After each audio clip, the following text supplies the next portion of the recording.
Marcus. I have been sending all the emails to you over the past weeks and months. Hello, welcome. Welcome, everyone.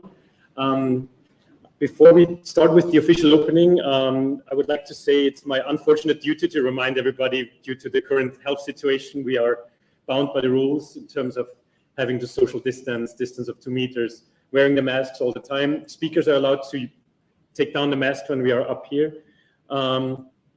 Since we are already delayed a bit, I think it's the best that we start with the opening session, and then we will give you a bit more information about the working groups and the discussion sessions later on. Once again, thanks to our hosts here in the country and to the hosts of Brazil, the government of Brazil and the government of the United Arab Emirates for having us here. And it's my pleasure to introduce you to Minister Marcos Pontes, Minister of Science, Technology and Innovation of the government of Brazil. Minister Pontes, the floor is yours.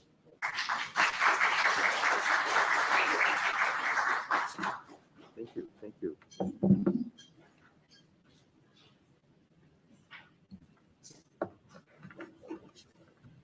Well, good morning. Good morning, everyone. This is really a pleasure for me. First of all, I'd like to thank all of you, to congratulate all the organizers and participants, especially the organizers, for this wonderful idea of bringing the Space for Women to here during this event about the Space Week here at the Expo Dubai. I think this was a perfect match for this. I'd like especially to thank the United Nations for our Office for Outer Space Affairs, as I see here with us, and also like to thank our Deputy Director General Mohammed of the Mohammed bin Rashid Space Center with us here, Salem Al-Mahi. Thank you very much for being here with us too. Also, we have our President of the Brazilian Space Agency here with us, Carlos Moura, and Clésio Bernardin, our Director of the National Space Research Center in Brazil. And this event is it's important for many reasons. And I can't express how much I'm grateful for having this opportunity of talking here, of participating in this event. Also, important to emphasize the UNDP participation that helped us to get the event running here. And if you think about space nowadays, space is increasing the opportunities. So we have the participation of private companies. Now we have so many possibilities and opportunities for everybody. And okay, still close. Okay, so many opportunities for everybody. And when I say this, also with the space, and you can be sure I know, but what I'm talking here, space also brings a lot of challenges. And this is important to take into consideration. And in order to be able to win those challenges and to be successful, we need our entire team. As Simonetta said yesterday, I love the idea of this.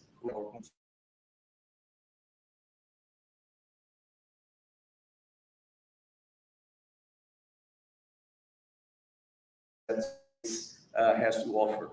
And when I say this, is not only the astronauts, but also we have all the engineers, all the technical teams. We have so many different opportunities, and we have to have more women in this. Participation women must be much bigger. But this is not an easy task. Well, first of all, we have to think about education. Education, we have to bring science and technology into the education. In the ministry in Brazil, the Ministry of Science, Technology and Innovations, we have a special secretary. So it's an entire division of the ministry to take care of promotion of science. And a big part of that is to bring more girls into STEM. This is the first part. We have to bring them. They have to make them to believe that this is for everybody. For some reason, at least in Brazil, sometimes they say, oh, no, this is not for me, this is for men. No, it's for everybody. We have to bring the kids, the girls inside science technology, inside STEM. This is the first part. Also, we have to prepare the teachers to teach science, and we have to prepare the teachers to bring this idea that this is possible for everyone, and we have to make sure that the girls, they participate. So we have competitions, for example, Olympics, with only women, only girls participating in some of the teams, and they do wonderfully, in robotics, mathematics, physics, astrophysics. And so this is amazing. I like this. I was outside here recording a video, actually, for this in Brazil, to send to some of the kids there. They are going to receive medals of astronomy competition. So this is the first part. And then comes the culture. Let me talk just a little story about myself. My daughter is a soccer player. And she's a very good soccer player, by the way. And nowadays, she's a medical doctor as well. But she got all the scholarship for Pepperdine University, playing soccer university. And I think this is wonderful. So, and sometimes people in Brazil, people ask me, oh, your daughter is a soccer player. Because in Brazil, it's not that common, to have female soccer players, most for male soccer players. In the US, it's different. So yes, and she's a very good one, by the way. And when I tell her about these things, she says, oh, they think this way? Yes. No, we have to do anything. And so when I participate in an event like this, I always remember her attitude towards challenges like this. And it's important to bring those girls, to bring the women to participate, to be part of this great endeavor that we have in space exploration. We have so many companies. We have also to bring them inside the entrepreneurship. And this is the second part. We have there in Brazil, Mr. Paulo King is here with us. He's the Secretary for Entrepreneurship and Innovations in Brazil, in the Ministry of Science, Technology, and Innovations. And he created a program. It's called Women for Innovation. So that is comprised by women. They are CEOs, they are owners of tech companies, all the fields in technology, and they have membership with women, and it's wonderful. It runs all over Brazil, and we have wonderful results. So, starting with education, pass through culture, and goes to entrepreneurship, we have to support. And I'm sure everybody here knows all the reasons we have for this. We need to have this equal opportunity for everybody, and space is our business here, and we have to bring women inside space, business space exploration. And as I said at the beginning, we need the participation of everybody. If we want to represent the humankind, we have to have equal sides. So we need to have men and women working together in this endeavor.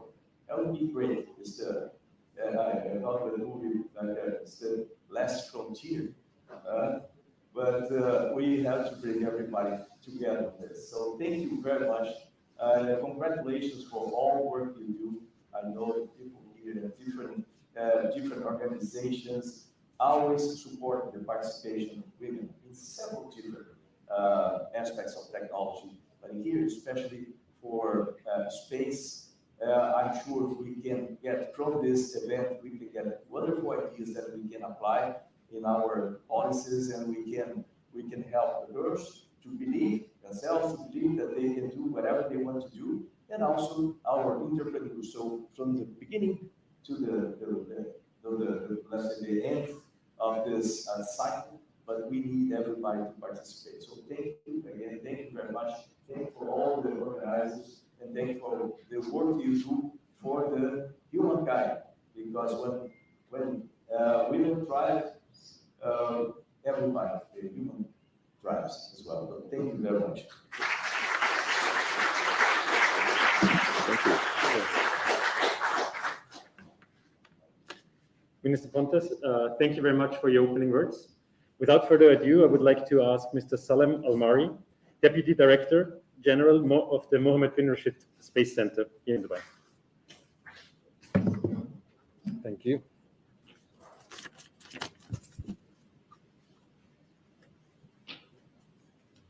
Assalamu alaikum wa rahmatullah.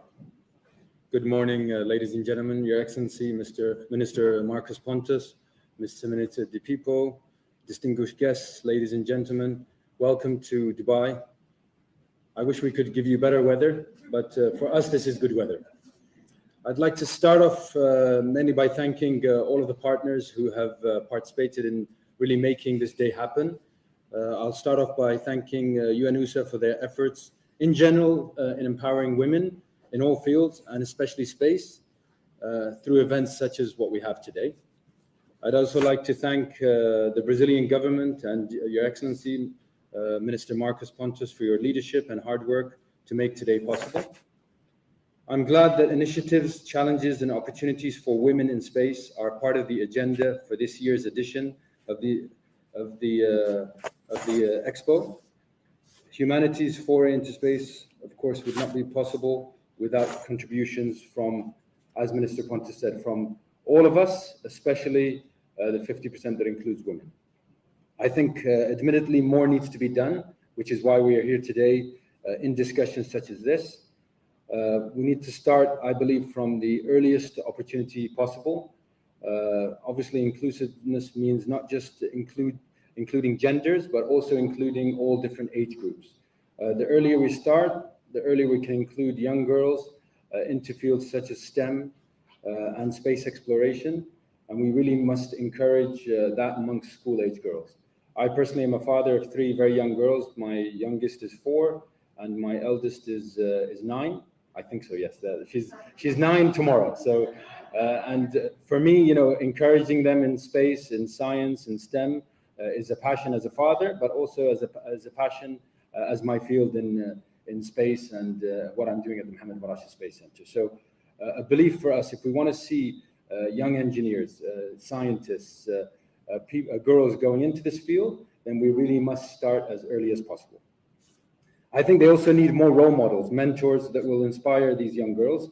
And, you know, for us, what we are doing at the Mohammed bin Rashid Space Center, and I've mentioned to your colleagues from Brazil when they visited, is that we don't specifically have a policy where we want to increase the amount of women. What we focus on is making sure that the opportunities are there, making sure that they have the capabilities to come in at the center, the job opportunities are there, and those job opportunities are provided for the most efficient and the most suitable candidates. That has resulted in about 51% of our overall employees are female, and just under 50% of the engineers at the Mohammed bin Rashid Space Center are female, and the majority of these are graduates from our universities. Now, one part that has actually helped us, which is not of our doing, is that about 60% of all graduates from Emirati universities are female. So the throughput that is coming, the people that have the capabilities, the people that deserve these jobs are females coming out of the education sector. So again, I go back to making sure that we empower them when they're young through different fields. Another aspect I think that I'd like to speak about again is having role models. So we're very lucky that we selected at the beginning of this year the first Emirati female to be in our astronaut corps. So I think when you see the impact that has had on girls such as my 3 young girls, you know, they're interested in Hazza al-Mansouri, but they're more interested in Noor al-Matroushi, even though she hasn't flown yet, because for them that's a role model that they can really relate to and be close to. So these types of things are really happening in the UAE, and we're very excited for all of this. So I think events such as today, you know, are very important. There's a lot more work to be done. I hope the discussions today will not just encourage open dialogue and break stereotypes, but enable us to put into action plans to get more women into this field and in space, especially in developing countries who are also keen on embarking on their own journeys into space. I wish you all a productive and enjoyable 2 days, and good morning once again. Thank you.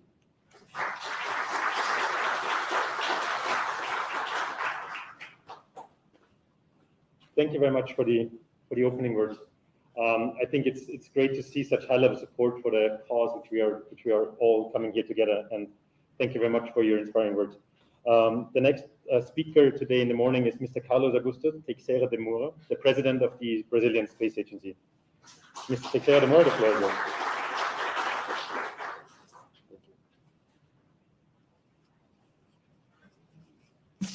Good morning, ladies and gentlemen.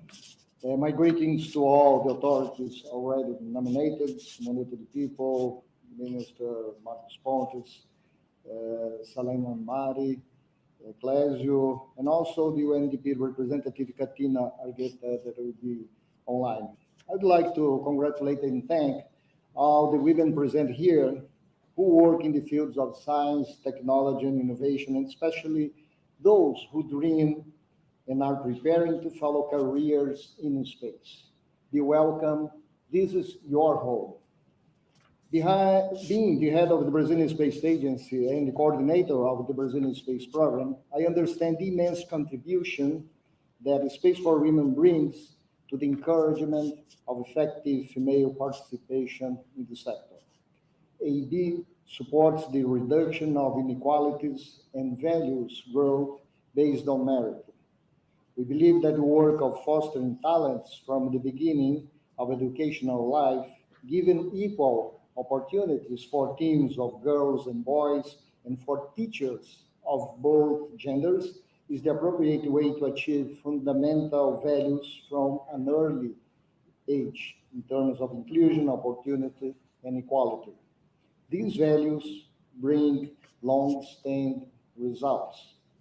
We have seen here in UAE how some outstanding figures about STEM degrees have been achieved by women.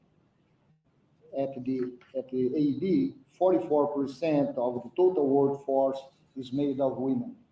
Yet the percentage in the upper hierarchy is not so expressive. We should avoid that, and we should mitigate that. As president of AB, it's my task to work alongside women, no matter scientists, engineers, astrophysicists, students, teachers, lawyers, physicians, all technical, managerial, and academic professionals, to promote the engagement of society in the mission of transforming and building a new world. Gender can never be an impediment for women to develop and fully exercise their potential and their dreams. In Brazil, about 55% of doctoral students are women. The Organization of Ibero-American States highlights that 70% of all scientific articles in Brazil came from women. Nevertheless, their academic performance was the most affected during pandemics. That put us to think deeper on the causes of that. Across the world, women have less visibility and face more disadvantages in terms of recognition for their achievements. We should strive not only with words, but with real actions. The Space for Women is already one result of that important partnership with NUSA for the strengthening of cooperation in space law and policy and sustainable development between countries. We may construct a historic commitment. And I make a pause here to present my special thanks to UNDP, APEX, and all the organizers and teams that made this event possible. Let us, this meeting, be an opportunity to exchange experience and share knowledge necessary to remove obstacles to the presence of women in the space sector. Count on us. Let us move from space for women to space by women. Have a nice day.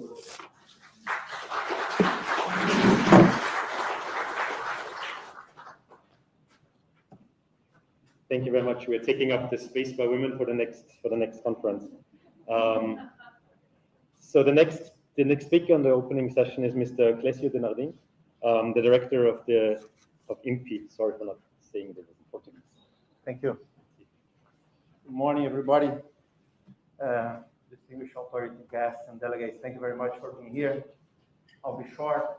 Long story short, we had a meeting in Brazil, in Natal, a few years ago, and two women just decides to apply for Space for Women to be held in Brazil. So I'm honored to be here, and it's a pity that this meeting didn't happen in Brazil, as it was scheduled to be last year. We know, unfortunately, it's not something that we could avoid, but I'm glad that we are here among our friends from the United Arab Emirates. So thank you very much for embracing Brazil and UN, and along with you, thank you very much for receiving Brazil. So these two women, Virginia, can you please stand? And Adriana, where are you? Can you please stand? Thank you very much. These two women, ultimately, these two are responsible for being involved in this event. That's two women from INPI, National Institute for Space Research, that went to the Minister of Science and Technology and said, we would like to hold a meeting in Brazilian Space Agency for women, and they immediately embraced us through the international cooperation. Milan is there also, which opened the door for us, support all them. So thank you very much for you and Minister, especially for financing this event. That said, I would like just to finish my opening saying that one of my bright students as a PhD, which is now a colleague of mine, once told me, we're good friends. And she told me once, you, man, should be happy because we don't want to refine. We just want equality. So that means life is not easy for women. I don't know that. I'm sorry, I'm mad. I don't feel what you feel. But with that said, it touched me so hard. When I was appointed to be director of India by the minister, I decided actively search for a woman to be the deputy director of India, which is now one of my deputy directors, India, and she's running one of the best institutions in Latin America right now. So thank you for these women that crossed my life. I was aware of the situation. I wish that we men, decision makers, please just listen what these women have to say and let me tell you about that. Thank you very much.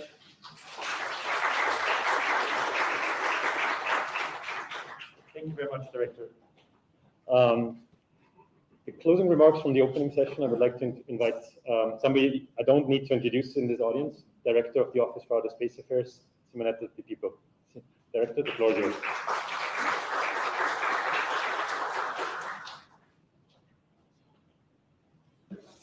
So, good morning, everyone. And on behalf of the United Nations Office for Outer Space Affairs, it's really my pleasure and a privilege to welcome you at this UN Brazil United Arab Emirates Space for Women Expert Meeting, Initiatives, Challenges, and Opportunities for Women in Space. I would like to express my gratitude to the Ministry of Science, Technology, and Innovation of Brazil, and in particular to my great friend, Minister Marcos Pontes, the Brazilian Space Agency, the National Institute for Space Research, and the Mohammed bin Rashid Space Center for their generous support on the Space for Women project this week, expert meetings, and for jointly organizing these sessions. Well, if I may, I was listening to what you were telling us and also was looking at this wonderful, if I may, presentation on the first slide. And I saw, I was focusing on the bottom part of the slide, just to say that we do strive for international cooperation, and the way in which we do things is really going in the right direction. We really strive to try to work together for common goals, which is one of the topics that I would like to mention also, let's say, more times during my introduction. Well, today's discussions are no doubt a very timely opportunity for me to speak about the quickly changing outer space domain, and in particular, how the United Nations is able to support the future of outer space policy, especially when it comes to the involvement of women and girls within the space fields. Irrespective of the unprecedented global pandemic, this year has seen many fantastic accomplishments in space. In February, the Emirati Hope Orbiter was the first of 3 probes launched in the 2020 window to reach flat Mars. July saw the increased accessibility to space, with numerous citizens and scientists, young and senior, launched into orbit for the first time, including Wally Funk, who then became the oldest woman to ever go to space. Even just this month, the Brazilian Space Agency conducted the first successful full burn test on land for 84 seconds of the S-50 engine as part of the final test campaign, aiming to a complete operational VLM orbital launcher in 2025. A national project that represents a step of great importance for the Brazilian space program that will help advance the development of suborbital rockets for the launching of microsatellites. Now, you may want to say why you are mentioning the success of the Mohammed bin Rashid Space Center and the UAE space program and the Brazilian space program. Well, I believe that that's a way, the lens through which we have to look at the issue of women and girls in space. So achievements of entities in space in the world, and how we link careers and STEM education and careers for women and girls into this picture. So my best congratulations to both Mohammed bin Rashid and UAE Space Agency and the Brazilian Space Program. It is when looking at these remarkable advances and how far we have come that we must also focus on our attention and work towards diversity in all areas.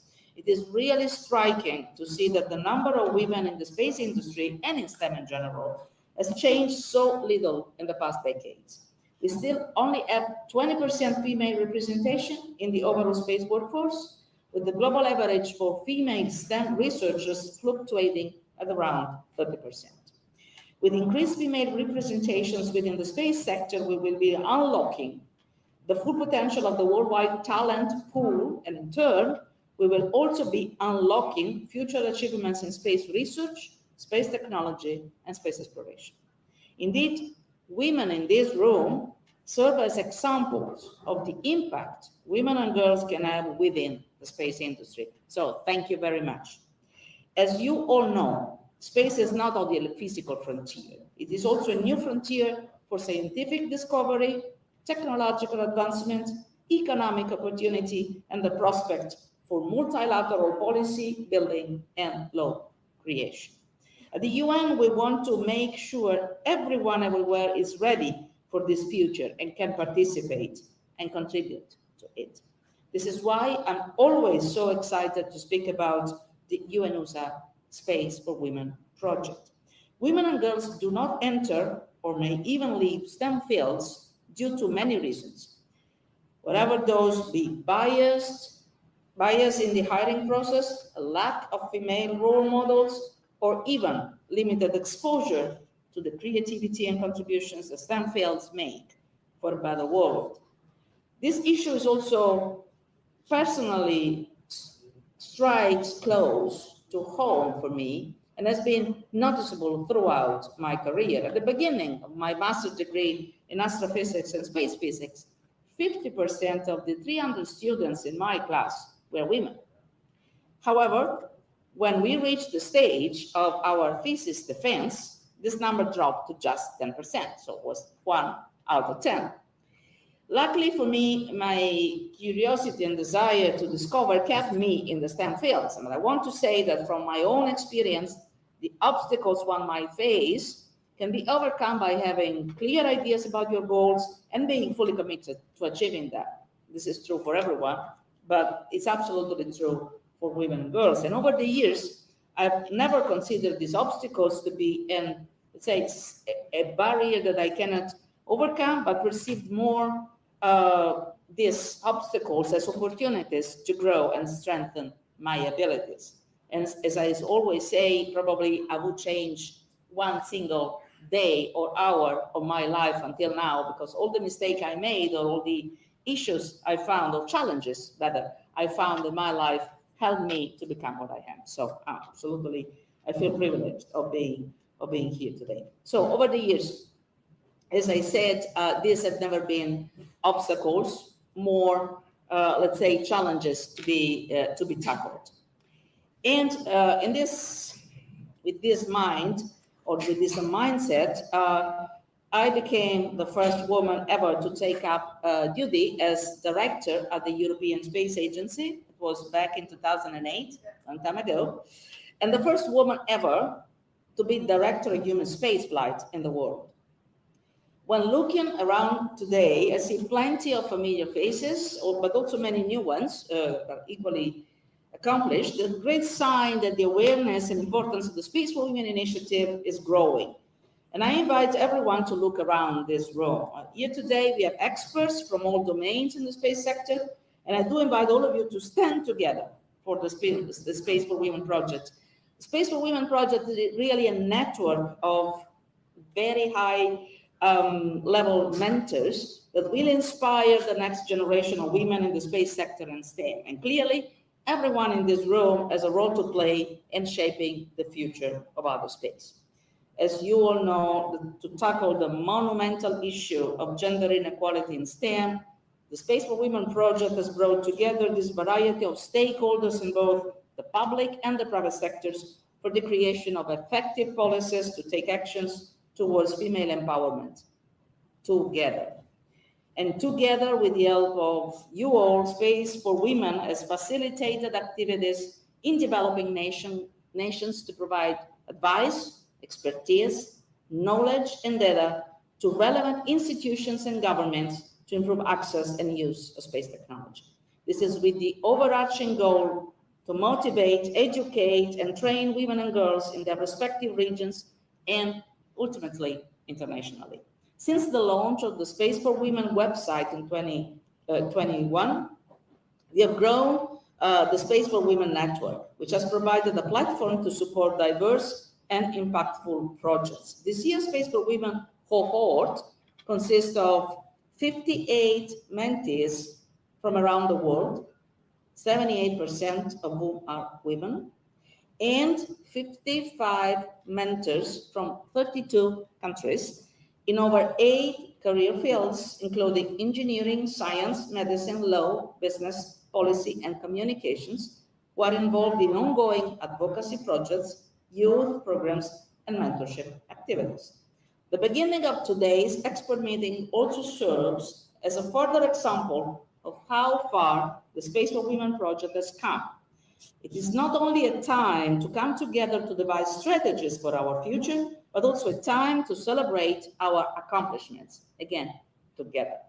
To all of the meeting's participants, I want to say thank you for your tireless work and support to the Space for Women project. In this regard, you all are warmly encouraged to consider how you could further contribute to this project, as we look to increase the impact of these activities to make a difference for more young women around the world. In order to guarantee our future success, the Space for Women project requires more inputs, not only from a pragmatic standpoint, but also financially to continue this valuable resource. As we get closer to the conclusion of our initial 3 years funding term for the project, we hope to make Space for Women a permanent fixture of the Office for Outer Space Affairs. With your support and promotion, we hope to see Space for Women flourish. Now, just to conclude and looking at the future, the work ahead for us is significant, for all of us together. But again, together, we can rise to the challenge of dismantling gender stereotypes, benefiting everyone, everywhere. I wish you all a fantastic day today as we kick off the Space for Women expert meeting, and thank you for this great opportunity to recognize, again, all together, the critical role women and girls play in STEM. And thank you very much.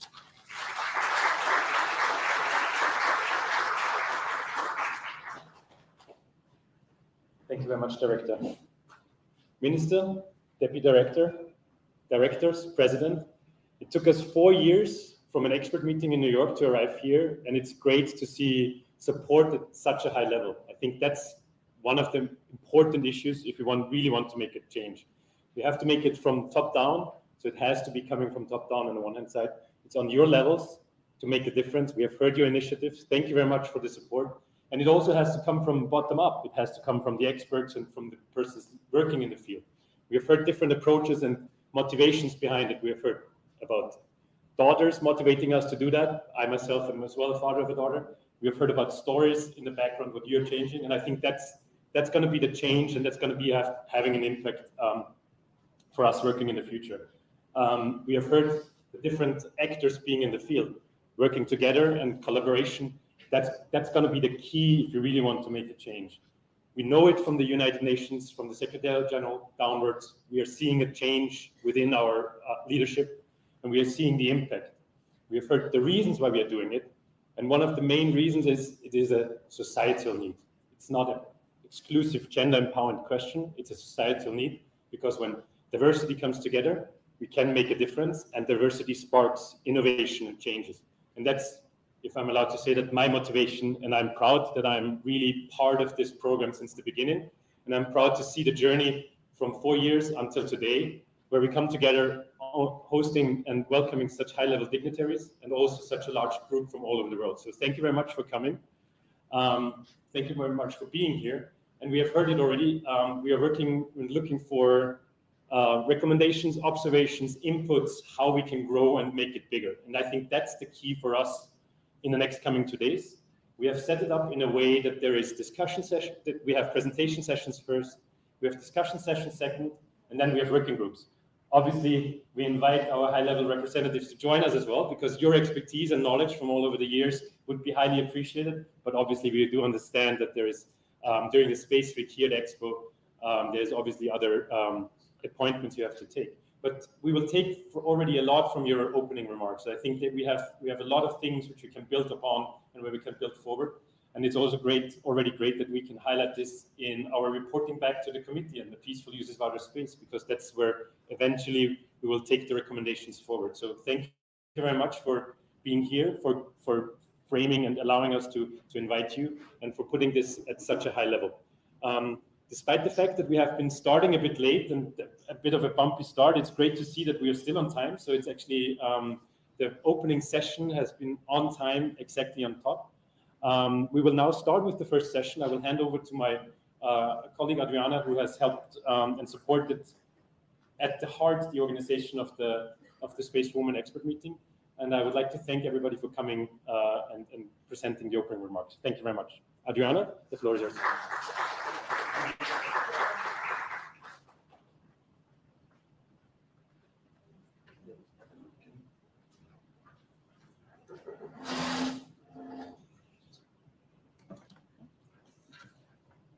Good morning to everybody. It's a pleasure for me to be here.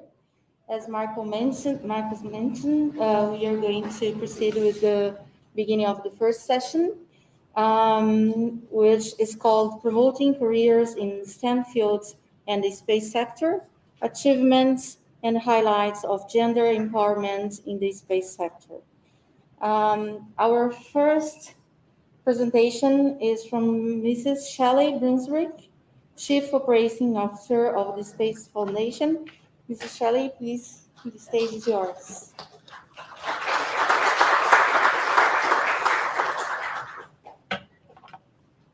Thank you. Thank you so much. Well, first of all, I'd like to say it's an honor to be joining you today. For all the women in the audience, it's so wonderful to see you in person. We've only met many times via Zoom, online. Marcos, thank you so much. It's been wonderful to see you all in person. I also want to thank all our hosts and sponsors. It's been a pleasure. This would not be possible without your support, and we're grateful to be here. Before I jump into the slides, I just wanted to share a little bit. I came to Expo a little early and had the opportunity to walk around and visit the pavilions. And there are more than 60 pavilions at Expo that are highlighting space. This is not part of their Space Week. This is Space Week for Expo. But pavilions are highlighting the importance of space in everyday life. And they're highlighting how important it is to bring everyone to make this inclusive. Women and men, different regions of the world, all ages. And so what we want to highlight is that space is part of our daily lives. It's now democratized, and there's opportunity for everyone to be part of it. So for those of you who may have just arrived, you have a lot of exhibits to see with lots of great space things, but it will be going on whether it's this week or other weeks, so I want to thank you for that. I've also had the opportunity to participate in a few presentations during the week where we've talked about people and planet. We've heard some things on the news about why don't we do space and why don't we just focus on Earth? But that is a false analysis because we can do both. Because when we solve for the challenges of space, we can also solve for Earth. So together, we can solve the challenges here. Thank you so much. So with that, I'd like to jump into a little bit about my presentation, access and opportunity for all, and how we at the Space Foundation look at the global space economy. So a little video why we're all here trying to do what we're all doing. The first thing about space is when we go to Mars, Jupiter, and it'll probably look like a rock star and a lot of movie planets, and probably just amazing fantastic out there. It's very big and wide, and it's very huge. It would be good for mankind to explore. I would want to build a spaceship. I want to build a rocket. I would want to be an astronaut because you can see all the amazing views. I want to be the first woman on Mars. I want to be the first astronaut to go to Mars. My spacesuit will be like golden light silver. And I'm going to have some fun with my cousins and my mom and my friends. And that's it.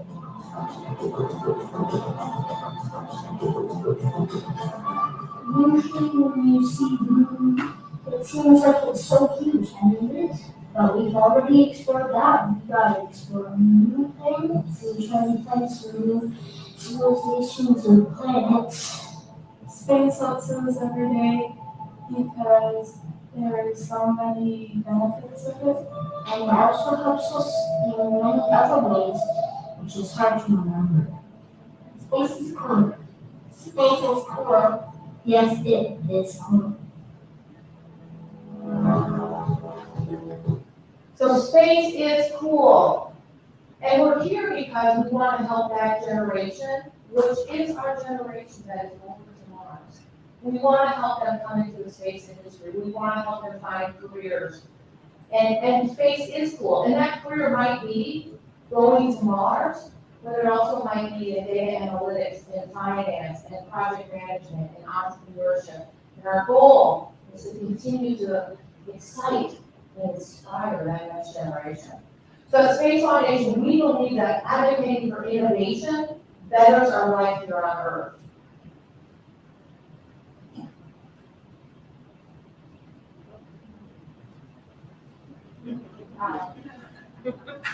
So at Space Foundation, we believe, and we've heard it this week, we're going to go on back to the moon, we're going to go on to Mars and beyond. But what we want to do at Space Foundation is really talk about how does space benefit our lives here every day. And so Space Foundation is promoting bettering life on Earth.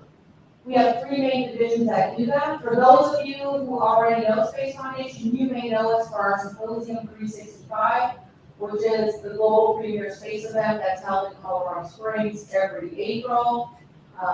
We bring the global space community together. We just held an event safely in August with 7,500 people, 42 nations from around the world.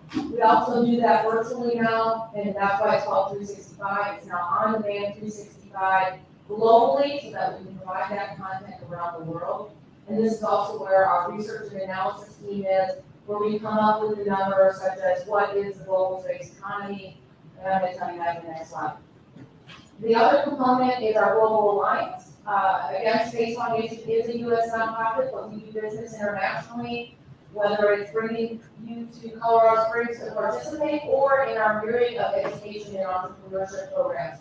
And those reside under our Center for Innovation and Education, which is all about creating a lifelong learning platform for workforce development and economic opportunity. I did not say space in that.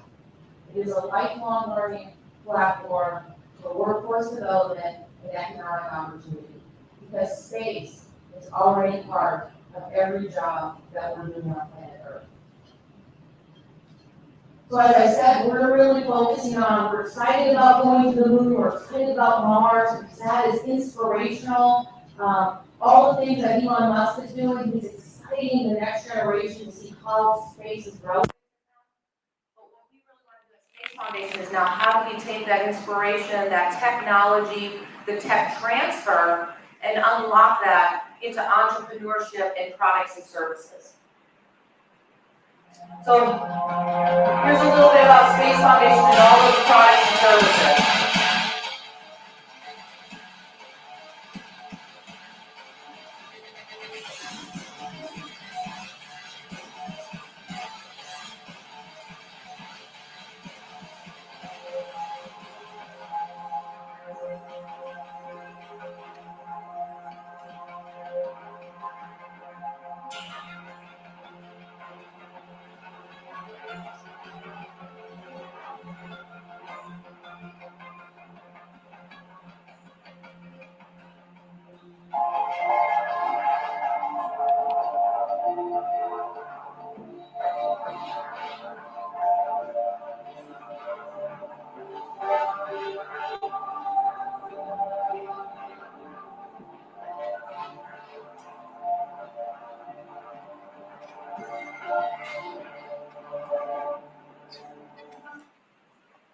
So as you can see from the video, space is definitely about space, launch vehicles and astronauts, but you can also see it's also about healthcare and agriculture and Earth observation and the Internet of Things and finance. So for individuals in the audience and who are watching online, the career opportunities to be in the space industry are endless.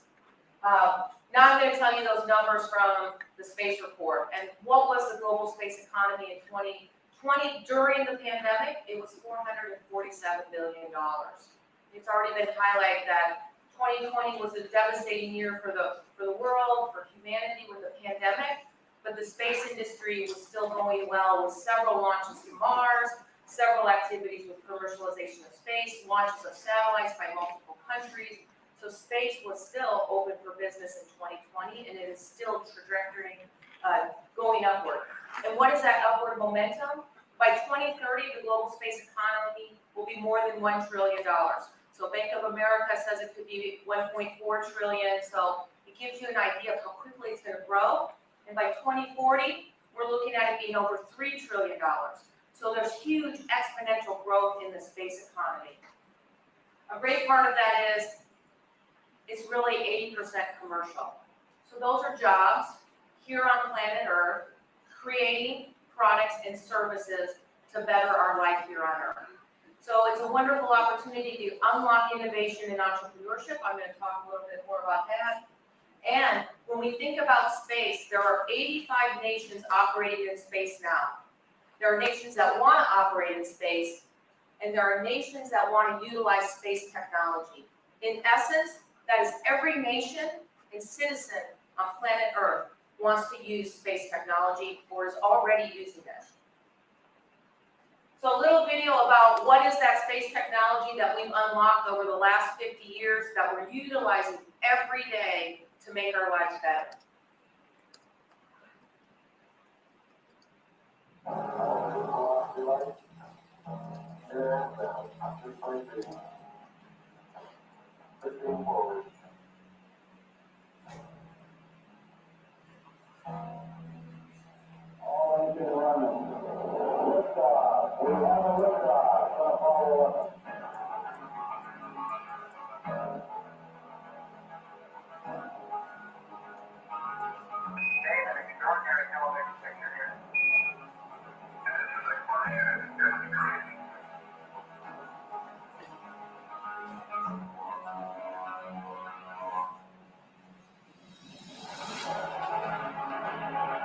these nations are committed to achieving the goal of landing a man on the moon and returning it safely to the Earth.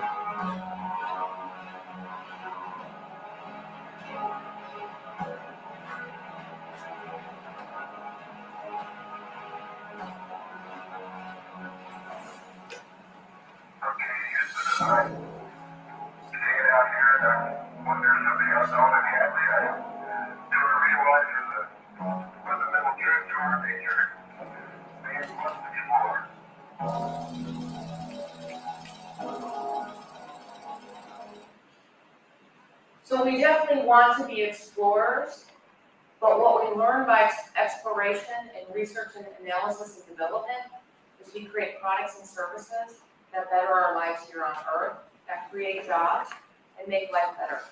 So what I have up here on the slide, and I'm going to kind of move over so everyone can see it, is these are the emerging technology trends we see taking place. So you can see data analytics and robotics and artificial intelligence and healthcare and energy storage solutions. And when you walk around all the country pavilions, you're going to see great technology. These technologies are space technologies. So for individuals that want to be part of the space community and they think that's astronauts launch vehicles, it's also all of these technologies. And for those of you who want to check my math on that, you can go to the NASA Tech Transfer Office or the European Space Agency that has a tech transfer office. There are thousands of patents that are waiting to be commercialized. So you saw the video with all the great things we've developed since Apollo. There are thousands more patents that are waiting to be commercialized by entrepreneurs.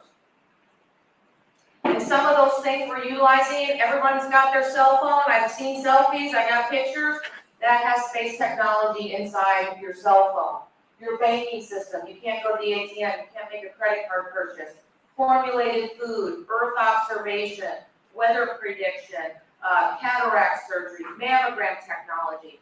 These have all come from the space industry. We can only imagine, I can't even imagine, what will be unlocked as we continue to explore, as we continue to excite the next generation to pursue STEM careers and entrepreneurship careers, the things they're going to discover and how we can commercialize them.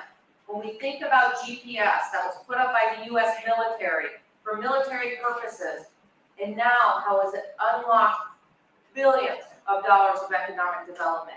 If GPS went down for one day, in the US alone, it would be $1 trillion a day loss. And then if it was during agriculture season, when you're planting, it would be even more because we use GPS for precision agriculture. And the effect not only in the US, but around the world, because GPS is running the airlines, transportation, your financial systems. So what was once an investment by a government has now unlocked innovation and opportunity by creating that infrastructure. So just imagine the government's investments of around the world, how we're going to unlock innovation and entrepreneurship. I'll skip that video. You probably had enough, but it's another video. These are all available on the NASA website. The NASA website is free. There's no copyright protection, so you're welcome to go and check out their videos on more technology transfer. But the other part we talked about today is we absolutely want more women and girls in diversity in regions of the world to come into the space sector, the STEM careers, but also space is now democratized. So there are opportunities for entrepreneurs and business leaders and program managers and artists. I have, a videographer here. We have photographers here. We have artists. NASA has a historian. So there are now career paths for all citizens to come into space. I was at an event Sunday night and someone came up to me and said, I have a finance degree. Can I come into the space industry with a finance degree? And I said, absolutely. The Space Foundation, we have a chief financial officer. NASA has a budget. The UN, USA has a budget.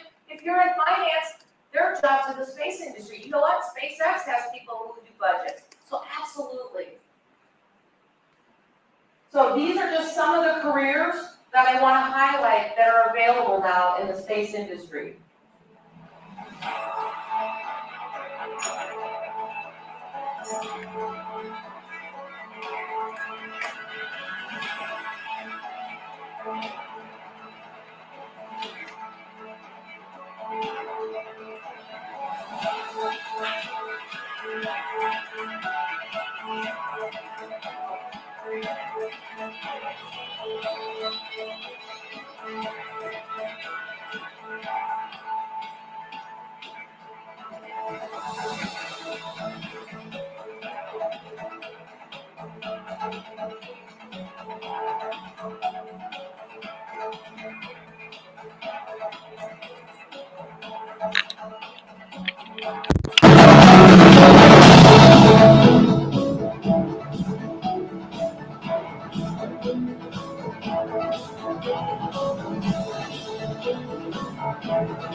So there are so many job opportunities that it's almost unfathomable, and most people just don't realize that this opportunity is for them. So what I'll close on is how the Space Foundation works through this, is we have a workforce development roadmap, because I know, Simonetta, you want concrete, how do we take action? And so our workforce development roadmap has 5 steps. It's awareness, access, training, connecting, and mentoring.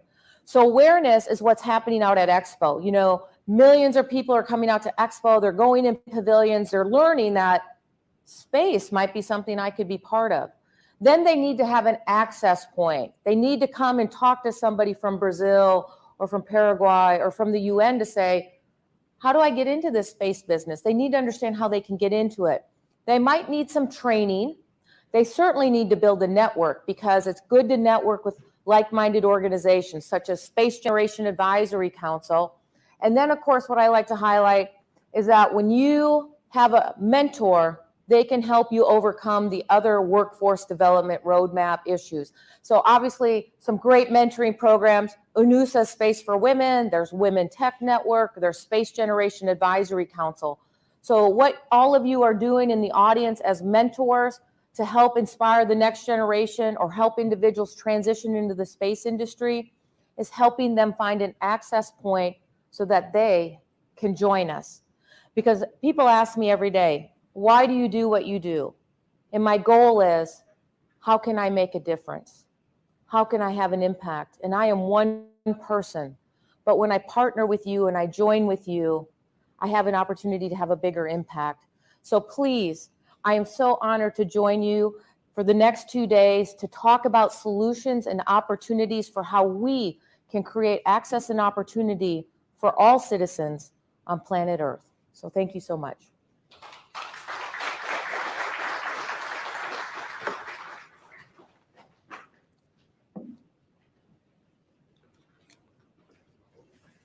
Sorry.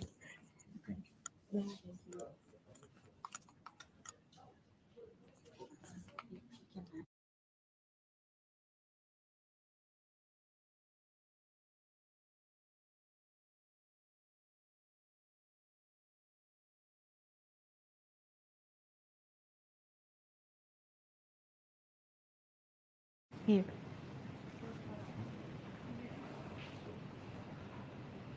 Okay. Thank you. Thank you, Shelley, for your wonderful presentation. Now I would like to call on the stage Ms. Maria Virginia Alves, Senior Researcher at the National Institute for Space Research in Brazil. Virginia, the floor is yours.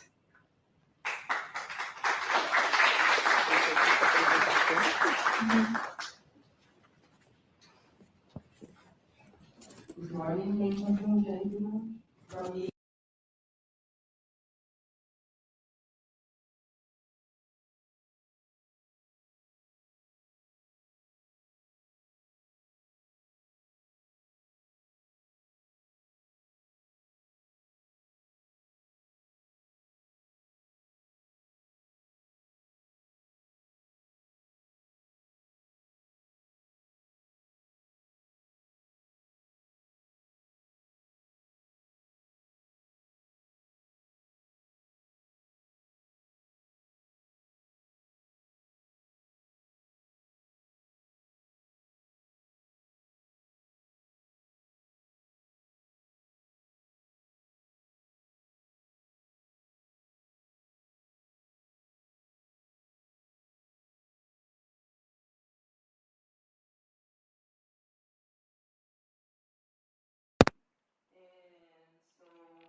as Clésio already mentioned.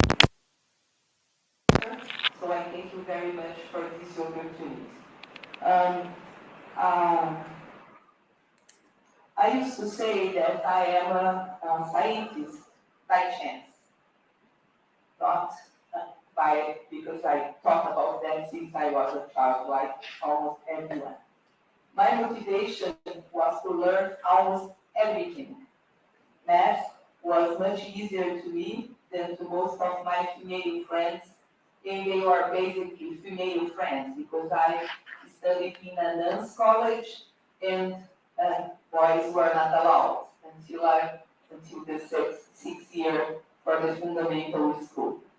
And although I have prepared myself to go to the medical school, at the last minute, I got some doubts, and by influence of my brother, and he told me, you should go and study math because you are good at that. And so I ended up studying at the University of São Paulo for applied mathematics. And just in the first semester, I realized that pure math was not for me. I need something more applied. And so I looked for the applied mathematics course. It was in early beginnings. I was, I think, the second or third class to be formed on this. And I tried biology, since I like biology so much. But the bureaucracy behind for a new thing was too much, and it turned out not feasible to do that. So I ended up doing the applied mathematics in astronomy. And then I went to INPE, got my master's degree in astrophysics, and my doctorate in space geophysics. So as you can see, my career is not linear. I changed the subject along my career, but at the end, I think I am very happy with the evolution of my career. The opportunities were great. I have been working at INPE for almost 40 years now, to be 40 years in February, next February. And so, for those that you don't know, National Institute for Space Research is one of the research institutes for the Ministry of Science, Technology and Innovation in Brazil. And since I like practical things, I ended up doing some administrative functions in my institute. So I was academic coordination for the Space Geophysics postgraduate program for 2 different periods. I was the head of the plasma laboratory, and I was also chief of staff for 2 different directors in 2 different periods. And so I was thinking what I should bring to you today, and I have to tell that INPE or myself, we are not officially enrolled in a formal action to attract women or young scientists. However, as the title of my talk says, I think every action matters, so I will report a few actions that are important, that I consider are important to attract women or to valorize their work and to get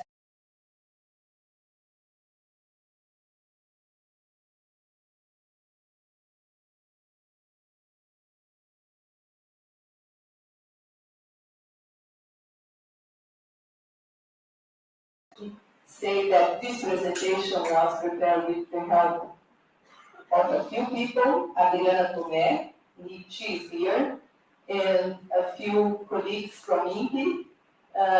The 3 of them at the beginning are technologists, Andrea Cristiana Zafati and Fatima Matiello, and Ludmila and Marcia are from, and the three last one are from administrative careers, and they also have a contribution. And so I was very glad to listen that in space we have space for different careers, and this is a little bit of that.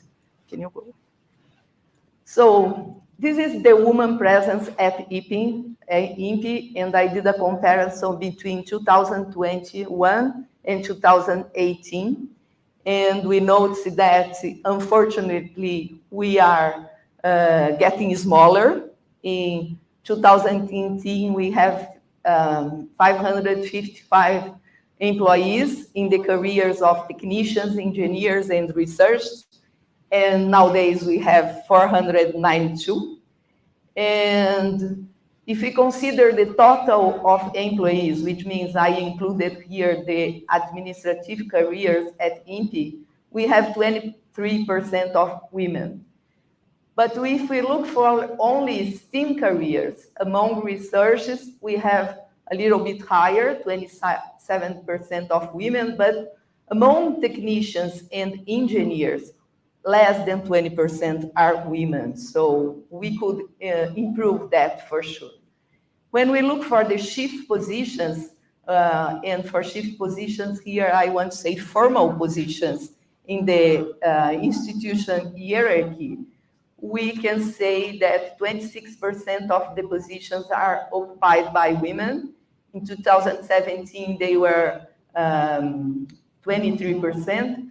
And there is no difference in this number if we separate it from the STEAM careers and from administrative careers. So this is interesting because the opportunities seem to be the same, since the proportion of the women that are shift are more or less equivalent to the proportion when we consider the total of the employees. Next one, please.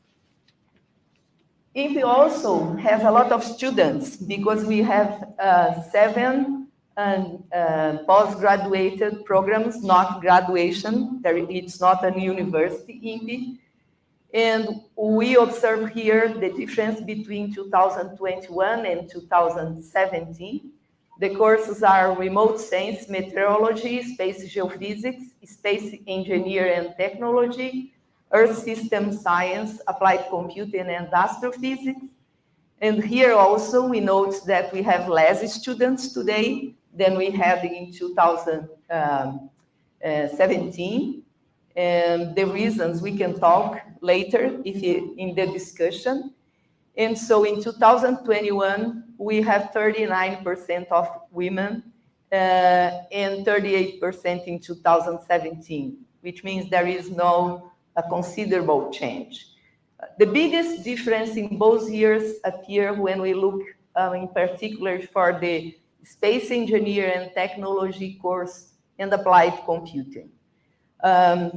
This is something interesting to observe because for the Earth System Science course, most active students are women, and this is true since the beginning of the course. For meteorology and remote science, the percentage is 50% for 2021. So what we notice here, if we go to the space engineer and technology course, we still have a long way to attract more women, and the same is true for the applied computing. But when we go to the more related geoscience courses, we are getting our way. So we can say that we are advancing in this area, okay? Next one, please. If we compare our numbers around the world, and this was mentioned in the previous talk too, we can see that INPE is not far away from that. Okay, the numbers are here, and the women comprise 20% of STEAM workforce, and so we are more or less the same. And the number of women in board positions are around 20%. We are a little bit higher than that. So the numbers at INPE are compatible with what we observe in the world. Can you go? So I'll talk now about some actions we have at INPE. And this is something very interesting about my institution. INPE supports its employee in the development of graduate course in different areas. Of course, in the STEAM areas or the areas or where INPE is knowing about, but also in the management career, INPE encouraged the development of graduate courses, and that work can bring some benefits to INPE's administrative activity. And I will talk here about two particular dissertations that was based on the performance of women at INPE. Please. So the first one,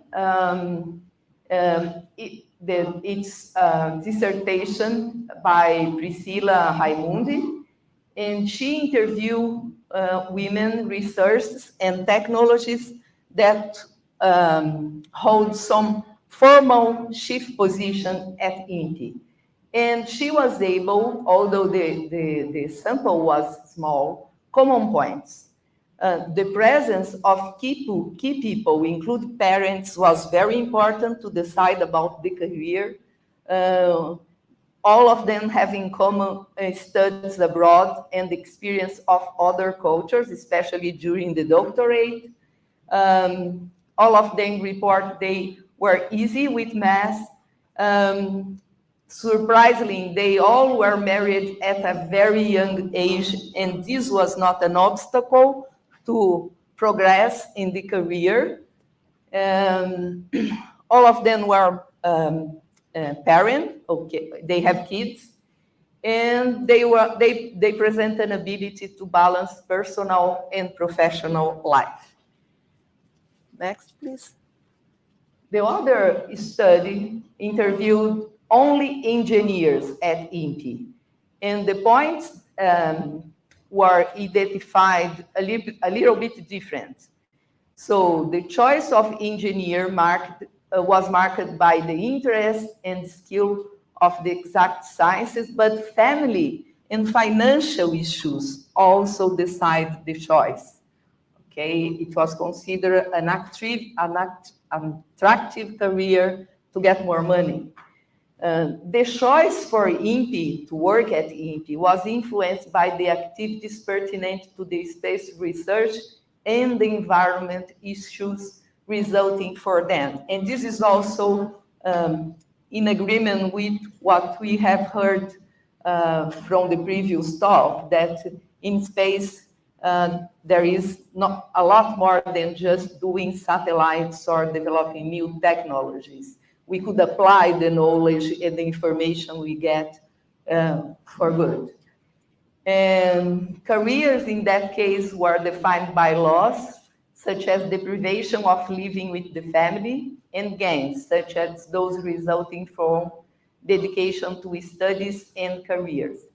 One important thing is that when we compare the results from the both researchers, being a woman at INPE brought more difficulties in their engineer careers than when they held leadership position, which means that to be a chief, it was not very complicated. But to act as a PI in a project to develop a satellite or to do a more technical research, this is still a difficult at INPE. At least that's what the engineer report. So let's see what else I have to say about this. So what we observe so far is that even in an institute that I would consider friendly to women, where career progression is egalitarian and salaries are equals by law in Brazil, we cannot make a difference when you are a public servant. It does not depend on your gender. Salaries are the same if you exerce the same activity or function. But as I mentioned, the leadership of the Institute major projects is still assigned to men, particularly with regard to the construction and testing of satellites. Please, the next one. So talking about how to motivate, please, the next one. No? No, one more, one less. Yes, okay. How to motivate the people and society.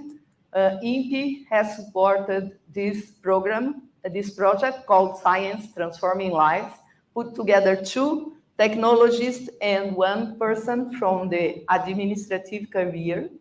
And so they organize lives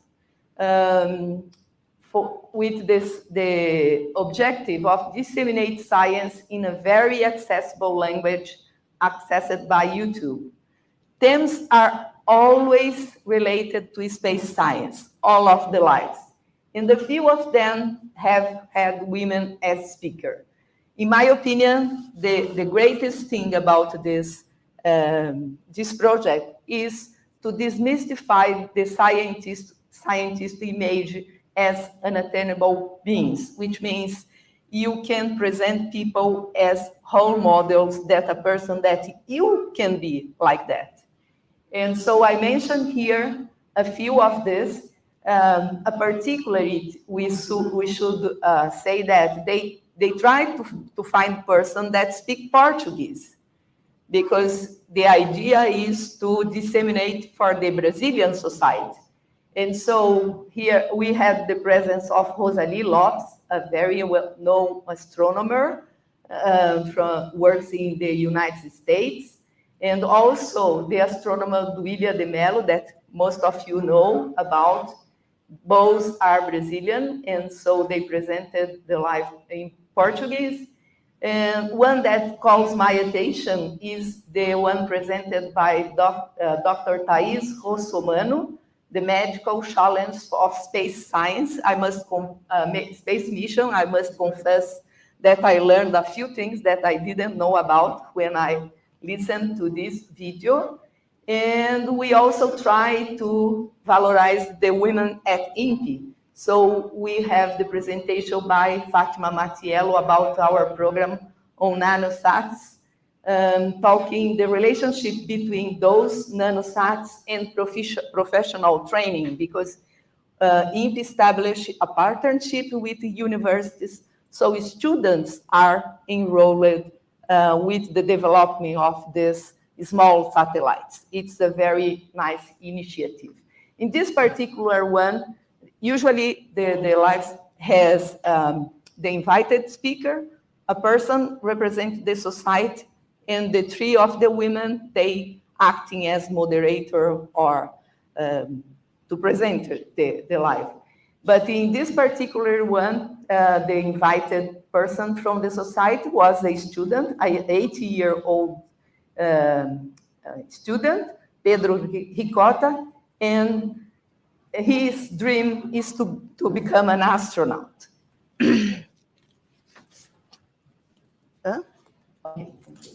And as I mentioned before, we consider that it's important that we have a safe environment to work. And so in 2018, we established a code of conduct in respect for diversity. And this theme was bringing to the attention of myself when I was the chief of staff by students from the astrophysics course. And so we decided to publish this code of conduct in respect for diversity and say that everyone has to be treated equally with respect, regardless race, breed, gender, age, among other characteristics. And this code is written in Portuguese and in English, and it applies not for the employees at INPE, but also to the students, to visitors, and to people participants in conferences and seminars that we usually organize at INPE. So, have said that, I prepare some points that we have to think about since every action counts. Usually, we, in a certain point of our career, we are part of an evaluation group, usually composed by men in majority. So we have to remember our female colleagues and value the work of women when doing part of this evaluation group.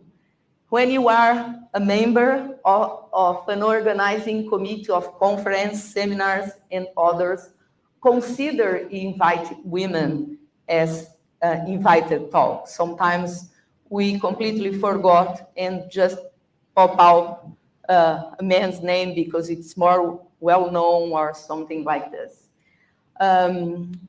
Usually we are also advisors for people or mentors. And so we have not to forget that sometimes we have to go beyond scientific work. We have to prepare them for the obstacles that they will find and prepare them how to get funding for their project, how to write a good project. So sometimes we have to go beyond the scientific work. One question, this is based on my personal opinion, is once you get a very high position, a chief position or a leadership position, are you prepared to leave this leadership position? Will your peers treat you different after you have occupied a higher position? Do men ever think about that? Because for me, it was a very difficult experience, and not always I was welcome back to the scientific group at the beginning. It took me a few weeks to find my space again. And my final comment, I have to say, once again, I appreciate the opportunity to be here. Many mentioned things may be obvious for all of you, but they always need to be remembered.